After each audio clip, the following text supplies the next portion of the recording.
So hi everyone, welcome back to your channel. In this video we will cover the current affair of August month. So without wasting your time, let's start today's video. Before starting the video, let me give you a question which is going to be question of the day, and the answer will be provided at the end of the video. So please watch the video completely. Our question is, who has been appointed as the new Lieutenant Governor of Jammu and Kashmir? Options are as follow. A. Manoj Sinha, B. Jagdish Mukhi, C. Draupadi Murmu, and D. Bhagat Singh Koshiyari. Our first news is 2020 का international Booker prize किसको दिया गया था? So the correct answer is मार्के लूकस रेनेवल्ड। ये एक Dutch writer है और इनको इस बार का 2020 का इंटरनेशनल बुकर प्राइज दिया गया था for his novel the discomfort of evening. ठीक है, तो इनके नोवेल डिस्कम्फर्ट ऑफ इवनिंग को इस बार का इंटरनेशनल बुकर प्राइज दिया गया था। अब हम कुछ इंपॉर्टेंट लिटरेरी अवार्ड इंडिया के बारे में बात कर लेते हैं जो इंडिया के इंपॉर्टेंट लिटरेरी अवार्ड हैं। सबसे पहले Jnanpith award. Jnanpith award establish किया गया था 1961 में। ये हाईएस्ट लिटरेचर अवार्ड है इंडिया का। ठीक है, और it is conferred to those Indians who have done exemplary literary work in official languages. ठीक है, so the first person to receive this award was G. Shankar Kurup. So the first person to receive Gyanpith award was G. Shankar Kurup. ठीक है, he was a Malayalam poet. And the first woman to win this award was Bengali novelist Asha Purna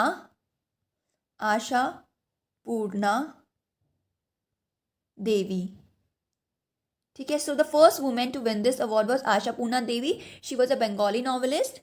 Next, and the recent recipient of this award is Achyutam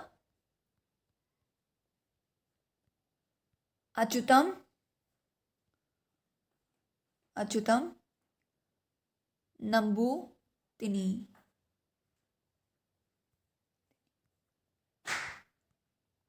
So the recent awardee of Gyanpith Award is Akitam Achyutam Nambutini. Our next award is Vyas Samman. Vyas Samman was established in 1991. It is awarded to Hindi literature only. ठीक है, तो अभी तक आपने पढ़ा था Jnanpith award किसी भी लिटरेचर को दिया जा सकता है, किसी भी पर्सन को इंडियन पर्सन को दिया जा सकता है जिन्होंने किसी भी ऑफिशियल लैंग्वेज में कुछ अच्छा काम किया हो लिटरेचर के फील्ड में। बट व्यास सम्मान सिर्फ हिंदी लिटरेचर में जिसने अच्छा काम किया होगा उन्हीं को दिया जाता है। ठीक है, एंड व्यास सम्मान के बिरला फाउंडेशन द्वारा एंड हर साल दिया जाता है, एंड ये एस्टैब्लिश हुआ था 1991 में। और सेकेंड न्यूज़ इज इंडिया का पहला स्नो लेपर्ड कंजर्वेटिव सेंटर कहाँ पे खुलने जा रहा है? So the correct answer is Uttarakhand state. तो उत्तराखंड स्टेट में इंडिया का पहला स्नो लेपर्ड कंजर्वेशन सेंटर खुलने जा रहा है। और आपको पता होगा कि उत्तराखंड की 2 कैपिटल्स हैं, गैरसैंण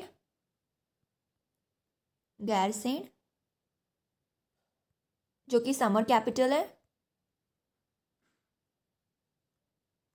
एंड देहरादून जो कि विंटर कैपिटल है।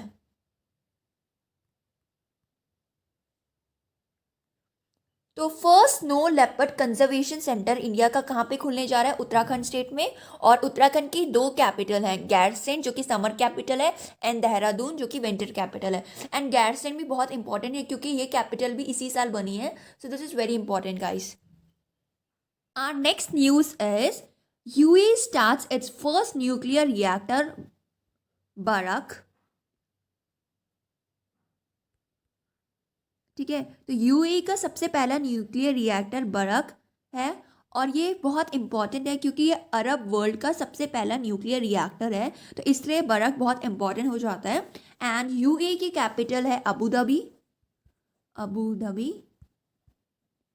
एंड यूएई की करेंसी है दिरहाम, यूएई दिरहाम, ठीक है। So what is the capital of UAE? It is Abu Dhabi, and which is the first ever nuclear reactor of UAE, that is Barak. And ये important इसलिए क्योंकि Arab world में ये सबसे पहला न्यूक्लियर रिएक्टर है, इसलिए बहुत इंपॉर्टेंट हो जाता है. Our next news is regarding cricket. So England's James Ederson has become the first fast bowler to reach 600 test wickets in 156 tests. So England के जेम्स एडरसन पहले फास्ट बॉलर बन चुके हैं 600 टेस्ट विकेट्स लेने वाले, और उन्होंने ये उपलब्धि अपने 156 टेस्ट मैच में ही प्राप्त कर ली थी. Next is also regarding cricket.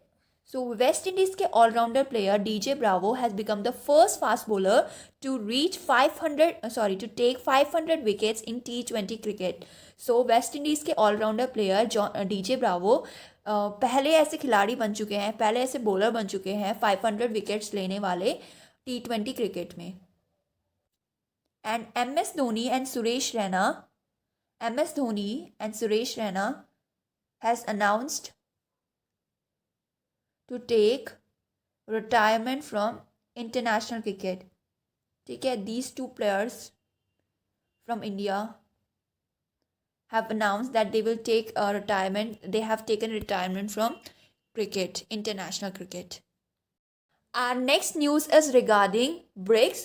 So India will host the BRICS Game 2021, which will be aligned with Khelo Indian Games schedule for the next year. तो इंडिया क्या करने जा रहा है, होस्ट करने जा रहा है ब्रिक्स गेम 2021, और उसके साथ साथ वो खेलो इंडियन गेम्स को भी ऑर्गेनाइज करेगा. इंडिया का स्पोर्ट्स मिनिस्टर का नाम क्या है, तो आंसर हो जाएगा Kiran Rijiju.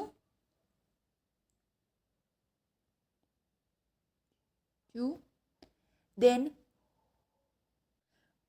BRICS stands for Brazil, Russia, India, China, and South Africa.